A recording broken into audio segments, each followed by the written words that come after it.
पाकिस्तान की गुलामी दुनिया के आगे खुल चुकी है। पाकिस्तान की ये जो शहबाज शरीफ वाली सरकार है, ये शरीफ नहीं है, ये खुलकर सामने आ गया है। पाकिस्तान के बारे में ऐसा खुलासा हुआ है जिसकी वजह से भूचाल आ गया है। लीक डॉक्यूमेंट के हिसाब से पता ये चला है कि जो पूर्व प्रधानमंत्री इमरान खान थे, उनको किसी कानूनी तौर से उनके खिलाफ अविश्वास पत्र जारी करके, उनके खिलाफ वोटिंग करके उनको सिर्फ नहीं हटाया गया, बल्कि इसके पीछे अमेरिका का षड्यंत्र था। दोस्तों, इमरान खान का तख्ता पलट अमेरिका की साजिश थी। पाकिस्तानी सेना ने भी इमरान खान के खिलाफ साथ दिया अमेरिका का। अमेरिका ने कहा था कि अगर इमरान खान हट गए तो हम सब कुछ माफ कर देंगे। बस फिर क्या था, वही हुआ। रिपोर्ट के मुताबिक इमरान खान ने 24 फरवरी 2022 को मॉस्को में रूसी राष्ट्रपति व्लादिमीर पुतिन से मुलाकात की थी। ठीक उसी दिन रूस ने यूक्रेन पर हमला शुरू किया था। अमेरिका इस यात्रा से, दौरे से नाराज था। वो चाहता था कि पाकिस्तान यूक्रेन के मामले पर यूक्रेन का साथ दे और रूस के खिलाफ बयानबाजी करे, रूस का विरोध करे, लेकिन इमरान खान ने ऐसा नहीं किया। इसके बाद 7 मार्च 2022 को वॉशिंगटन में पाकिस्तान के तत्कालीन राजदूत असद मजीद खान और अमेरिकी सहायक विदेश मंत्री डोनाल्ड लू के बीच बातचीत हुई। लू ने माजिद से कहा कि इमरान अगर अविश्वास प्रस्ताव में हट जाते हैं तो अमेरिका सब माफ कर देगा। इसके ठीक 33 दिन बाद यानी 9 अप्रैल सन 2022 को इमरान खान की सरकार गिर गई। यहां तक कि रिपोर्ट में बताया गया है कि वॉशिंगटन के एक होटल में लू ने मजीद को लेकर लंच पर बैठकर टेबल पर बात करी और उन पर दबाव बनाया कि इमरान खान को हटा लिया जाए, उनके पद से उन्हें हटा दिया जाए। लू ने यूक्रेन युद्ध पर पाक रुख पर नाराजगी जताई और उन्होंने कहा था कि पाक रूस की आलोचना नहीं कर रहा है और अमेरिका यूरोप को यह अच्छा नहीं लग रहा है। लू ने कहा था कि इमरान की रूस की यात्रा से अमेरिका नाराज है। बात अविश्वास पत्र तक पहुंची। लू ने संकेत दिया था कि इमरान खान सत्ता में रहे तो पाकिस्तान अकेला पड़ जाएगा। मजीद ने पत्र में लिखा कि यह संदेश व्हाइट हाउस की मंजूरी के बिना संभव नहीं था। 22 अप्रैल इमरान खान के हटने के अगले दिन शहबाज शरीफ प्रधानमंत्री बने। नवंबर 2022 सेना प्रमुख जनरल कमर जावेद बाजवा रिटायर हुए और उनकी जगह आसिम मुनीर नए आर्मी चीफ बने। इमरान ने आरोप लगाया था कि यह नियुक्ति नवाज शरीफ के सलाह के बाद हुई है। फिर 9 मई 2023 भ्रष्टाचार के मामले में इस्लामाबाद हाई कोर्ट परिसर से इमरान खान गिरफ्तार हुए। इसके बाद पाकिस्तान में हिंसा भड़क गई। इसके बाद जो चीज़ें हुई हैं वो सब आपके सामने हैं। कुल मिला के पाकिस्तान का बेड़ा गर्क खुद अमेरिका ने किया है। इमरान खान का गुनाह कुछ नहीं था। वो वाहिद एक ऐसा पाकिस्तान का प्रधानमंत्री था जो इमरान खान अमेरिका की आंखों में आंखें डालकर उसको ललकार रहा था, बल्कि पाकिस्तान को पूरी तरह से अमेरिका की गुलामी से इमरान खान दूर कर चुके थे। इमरान खान सीधी और सटीक बात करते थे। पाकिस्तान के अंदर अमेरिका मांग कर रहा था कि हम अपना एयरबेस चाहते हैं। इमरान खान वाहिद प्रधानमंत्री ऐसा था जिसने साफ कह दिया था कि हम अमेरिका को 1 इंच भी जमीन नहीं देंगे। कई तरह की बातों से और कई बयानों से इमरान खान ने अमेरिका को थप्पड़ पर थप्पड़ लगाए थे। ये बहुत सारी वजूहात थी जिसकी वजह से बुरी तरह से अमेरिका इमरान खान से चिढ़ा हुआ था। बस फिर क्या था, हम देखते रहे, हमें जो दिखाया गया हम वो मानते रहे और आखिर में अब साबित होता आ रहा है और हो गया है कि ये सारा षड्यंत्र अमेरिका का था। और आज आप देखिए, शहबाज शरीफ हो, आसिम मुनीर हो, वो डोनाल्ड ट्रंप के फेवरेट इंसान बने हुए हैं।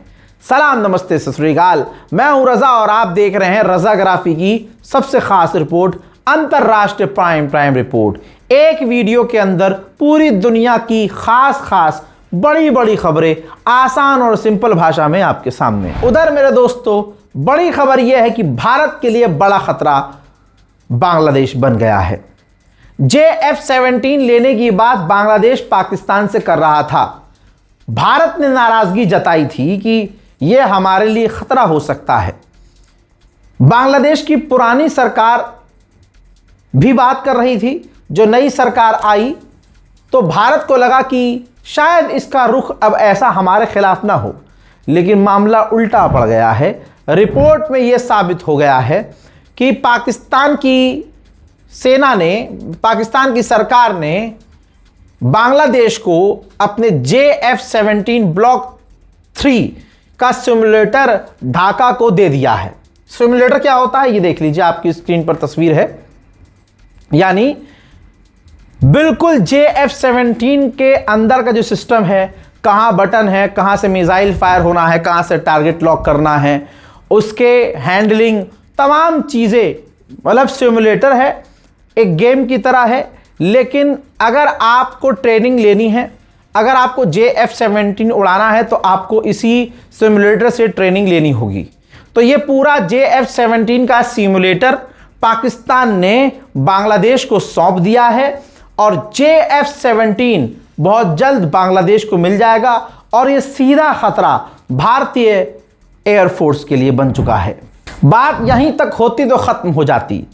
पाकिस्तान ने बांग्लादेश की एयरफोर्स को इनवाइट कर दिया है कि बांग्लादेश की एयरफोर्स पाकिस्तान आए और पूरी ट्रेनिंग यहां से ले ले, हम उनको खुद अपने फाइटर जेट उड़ाने की ट्रेनिंग देंगे। पाकिस्तान का जो मकसद है इस्लामिक नेटो बनाने का, जिसमें तुर्की, पाकिस्तान और अजरबैजान, अरब देश शामिल हैं।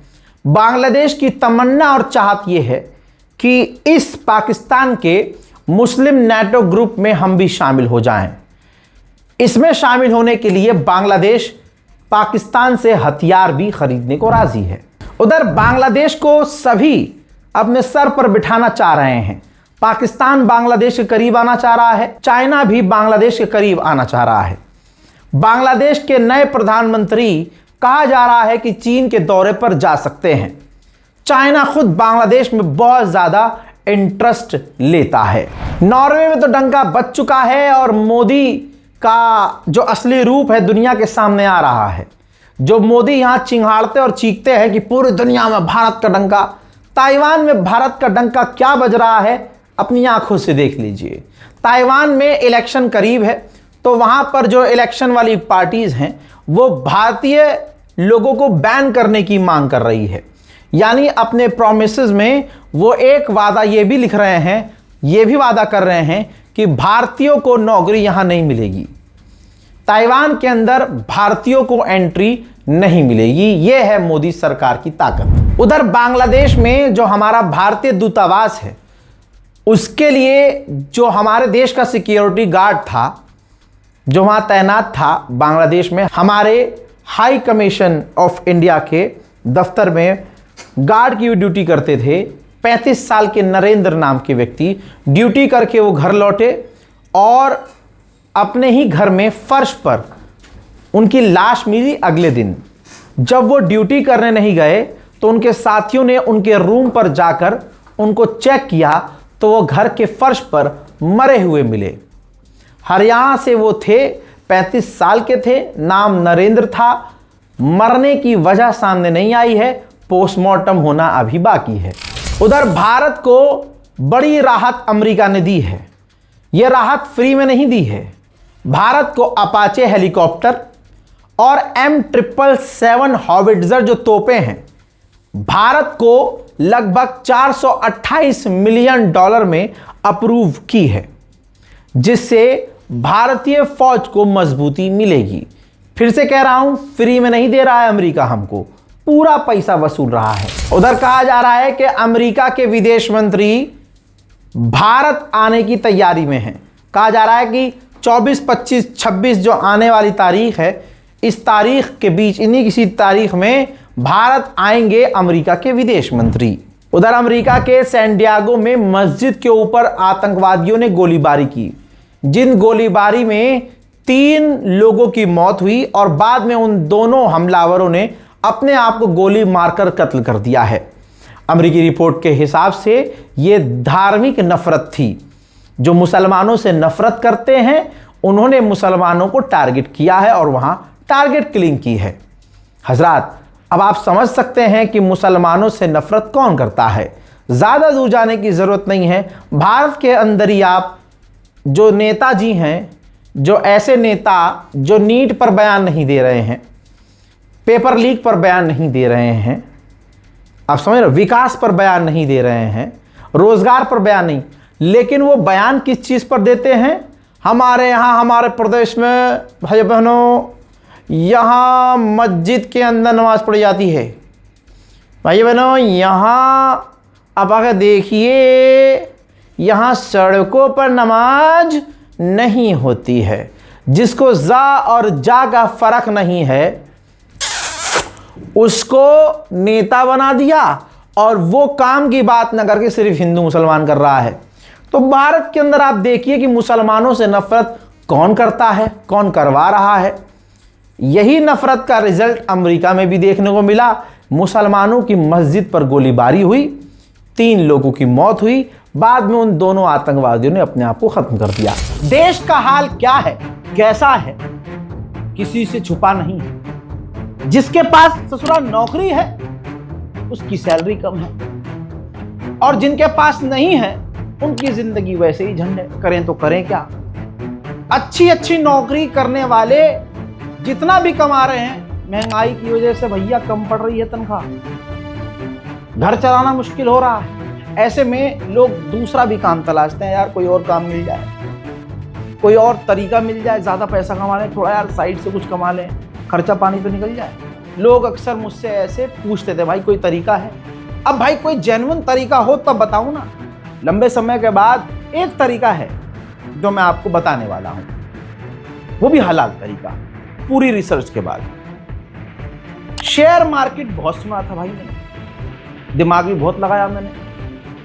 अब एक ऐप है मार्केट वॉल्फ नाम से, हलाल तरीका है दोस्त। सबसे बड़ी बात यह है कि जो मार्केट वॉल्फ जो ऐप है, ये सेबी से रजिस्टर्ड ऐप है, जो इंडिया में काफी तेजी से बढ़ रही है। सोचा आप लोगों को भी बता दूं भैया, फायदा उठा लो, कहीं देर ना हो जाए।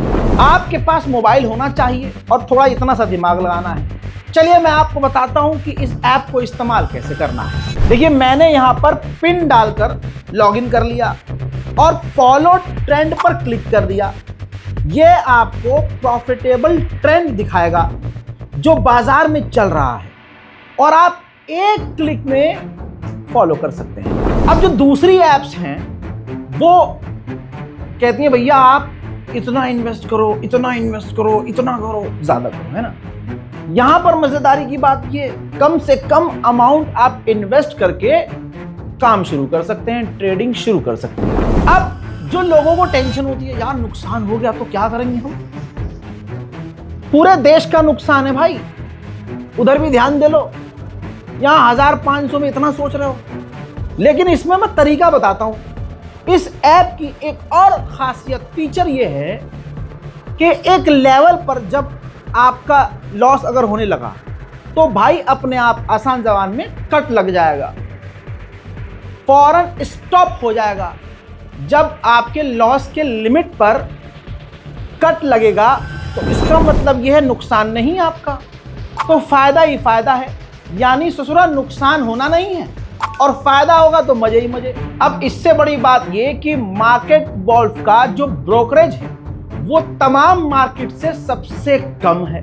प्रॉफिट ट्रेंड के हिसाब से मूव कर रहा था। मैंने स्टॉप ट्रेड क्लिक कर दिया और बस 1306 का प्रॉफिट बुक हो गया इतने कम वक्त में। इस पूरी फैसिलिटी को आप 99 रुपीज में लाइफ टाइम के लिए यूज कर सकते हैं। अब बच्चे की जान लोगे क्या, आप यहां पर सब कमोडिटीज भी यानी गोल्ड, सिल्वर, क्रूड ऑयल या नेचुरल गैस पे भी बड़ी आसानी से इन्वेस्ट कर सकते हैं, वो भी सुबह 9 से रात 12 बजे। कमाल की बात यह है कि ये मार्केट वॉल्फ ऐप आपको रिकमेंडेशन देगा कि भैया इसमें फायदा है, इसमें फायदा है, इसमें फायदा है, अकल का इस्तेमाल करो, लगाओ। लोगों ने 28 तारीख को एक दिन में 11,850, जून में 70,468 और जुलाई में 59,696 का प्रॉफिट बुक किया। और इस प्रॉफिट में मार्केट वॉल्व का कोई कमीशन नहीं लगता। ये ऐप कोई हल्की फुल्की नहीं है, 2 मिलियन से ज्यादा इसके डाउनलोड हो चुके हैं, लोग धड़ल्ले से इस्तेमाल कर रहे हैं। तो भैया पीछे मत रहो, जिंदगी में कभी तो आगे बढ़ो, जल्दी जाओ डाउनलोड करो। इस ऐप का लिंक और डिटेल मैं कमेंट सेक्शन में भी पिन कर रहा हूं, जाइए क्लिक कीजिए, डाउनलोड कीजिए और शुरू हो जाइए। हजरात, उधर फिलीपींस के राष्ट्रपति ने साफ कह दिया है कि अगर ताइवान के साथ जंग छिड़ी जाती है तो हमें भी जंग में शामिल होना पड़ेगा, क्योंकि हम बहुत ज्यादा करीब हैं ताइवान से। रूस ने उधर अपना नया फाइटर जेट सुखोई SU-57 दिखाया है, जिसके अंदर 2 सीट हैं, 2 पायलट इसको उड़ाएंगे, एक पायलट है और एक साथी होगा। और काफ़ी एडवांस, ऑब्वियसली जब नया है तो काफ़ी एडवांस है। ये SU-57 रूस का एडवांस तरीन फाइटर जेट है, जिसकी रशिया टेस्टिंग कर रहा है। डोनाल्ड ट्रंप जब चाइना पहुंचे तो पूरे सिनेरियो में, पूरे अपडेट में आपने देखा और महसूस किया होगा कि डोनाल्ड ट्रंप की घंघोर बेइज्जती चीन ने की है, बेहतरीन लेवल पर बेइज्जती की है और बहुत तमीज से बेइज्जती की। और जैसे ही ट्रंप वहां से निकला, तुरंत एक दिन का गैप करके रशिया के राष्ट्रपति व्लादिमीर पुतिन चाइना पहुंच गए। ओहो हो, ये तो खेल हो गया भाई। एक तलवार में 2 मयान कैसे हो सकती है? चाइना ऑलरेडी पहले से ही रशिया का दोस्त है, ट्रंप का दोस्त नहीं है। ट्रंप ने जिन इरादों से चीन का दौरा किया था, वो इरादे ट्रंप के पूरे नहीं हुए, बल्कि उल्टा ये पड़ गया कि व्लादिमीर पुतिन खुद चाइना पहुंच गए, जहां उनका ऐसे स्वागत किया गया जैसे किसी दोस्त का ही किया जाता है। चाइना के विदेश मंत्री ने रूस के राष्ट्रपति व्लादिमीर पुतिन का वहां स्वागत किया। अब दोस्तों देखना यह है कि चाइना और रशिया के बीच क्या क्या अहम बड़ी डील हो सकती है। उधर ग्रीनलैंड के प्रधानमंत्री ने हाथ उठा दिए हैं और कह दिया है कि अमेरिका से हमें डील करनी होगी, क्योंकि अमेरिका हमारी जमीन चाहता है, हमारी जमीन पर बेस चाहता है। लीजिए, ये ग्रीनलैंड है, ईरान थोड़ी कि घुटना ना टेक है। ग्रीनलैंड के प्रधानमंत्री ने कह दिया कि भैया हमें अमेरिका से डील करनी ही होगी। नेटो को बड़ा झटका अमेरिका ने दिया। नेटो ने खुद ऐलान किया और नेटो ने ऐलान करके बताया है कि नेटो से 5,000 अमेरिका अपनी फौज निकाल रहा है। गुलाबी सुअर जब चाइना पहुंचा था तो उसने चीन से कहा था कि चाइना, अमेरिका और रशिया हम तीनों मिलकर आईसीसी के खिलाफ काम करेंगे, इंटरनेशनल क्रिमिनल कोर्ट के खिलाफ काम करेंगे, जिस पर चाइना ने अभी तक कोई जवाब नहीं दिया है। यूरोप की इंटेलिजेंस एजेंसी ने खुलासा किया है कि पिछले साल 200 से ज़्यादा रूसी सैनिकों को चाइना ने ड्रोन चलाने उड़ाने की ट्रेनिंग दी थी और अब वो रूसी सैनिक यूक्रेन की सरजमीन पर यूक्रेन के खिलाफ तैनात हो चुके हैं। उधर डोनाल्ड ट्रंप के एडवाइजर ने चिंता जाहिर की है कि अगले 5 सालों के अंदर चाइना ताइवान पर हमला कर सकता है। चाइना ऑलरेडी 5th जनरेशन का फाइटर जेट बना तो चुका है, लेकिन क्वांटिटी वो बढ़ा रहा है। जल्दी जल्दी वो 5th जनरेशन का फाइटर जेट बिल्ड कर रहा है, ताकि अमेरिका से भी काफी आगे चाइना की एयरफोर्स रहे। यहां तक कि रिपोर्ट से खुलासा यह हुआ है कि चाइना की छोटी मोटी और बड़ी कंपनियां भी तेजी से मिसाइल बना रही हैं, ताकि उसकी मिसाइल पावर मजबूत रहे। और ईरान वॉर से चाइना ने मिसाइल पावर मजबूत कितनी होनी चाहिए यह सीखा है और स्टडी किया है। इस्टोनिया के अंदर अचानक से एक ड्रोन घुस गया। इस्टोनिया और नेटो ने मिलकर उस ड्रोन को मार गिराया और रूस को तीखी नजरों से देखने लगे। अभी वो रूस को कुछ बोलते ही, लेकिन उससे पहले पता चल गया कि यह ड्रोन रूस का नहीं था, यूक्रेन का था। तो आसपास के इलाकों में असल में रूस के कम यूक्रेन के ड्रोन ज्यादा पहुंच रहे हैं। उधर यूक्रेन ने रशिया की एक और रिफाइनरी को निशाना बनाकर उड़ा दिया है।